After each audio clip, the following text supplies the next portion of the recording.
இங்கே ஒரு பொண்ணு தனியாக ஒரு ரூமில் மாட்டிக்கிறா. அந்த ரூம் ஃபுல்லாக ஃபோன் தான் இருக்குது. அங்கே இருக்க எல்லா ஃபோனும் ஒயிட் கலரில் இருக்குது. பட் ஒரே ஒரு ஃபோன் மட்டும் கருப்பு கலரில் இருக்குது. ஒரு பேப்பரில் நம்பர் எழுதி அந்த கருப்பு ஃபோன் மேலே ஒட்டி வச்சிருக்காங்க. இந்த பொண்ணு அதில் இருக்க நம்பரை கருப்பு ஃபோனில் டயல் பண்ணுறா. அந்த ஃபோனில் நீங்கள் ராயல் ஃப்ளஷ் பண்ணணும்னு திரும்ப திரும்ப சொல்லுது.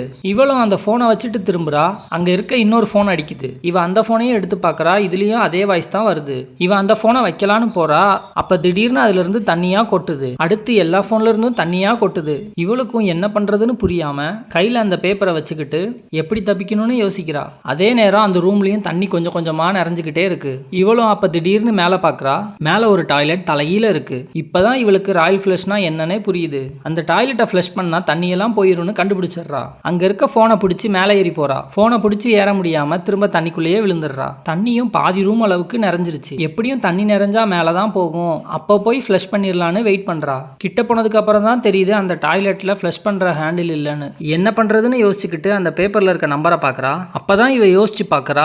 அந்த ரூமில் இருக்க ஒவ்வொரு ஃபோன்லேயும் ஒவ்வொரு நம்பர் எழுதியிருக்கிறது இவன் ஞாபகத்துக்கு வருது. அந்த பேப்பரில் இருக்க நம்பரெல்லாம் கூட்டி பார்த்தா 44 வருது. இவளும் மூச்சை நல்லா இழுத்துக்கிட்டு தண்ணிக்குள்ளே போய் 44 நம்பர் ஃபோனை தேடி கண்டுபிடிக்கிறா. அந்த ஃபோனில் ஃபோன் நம்பரை போட்டதும் அந்த ஃபோனும் ஓப்பன் ஆயிடுது. அதுக்குள்ளே தான் அந்த ஹேண்டில் இருக்கு.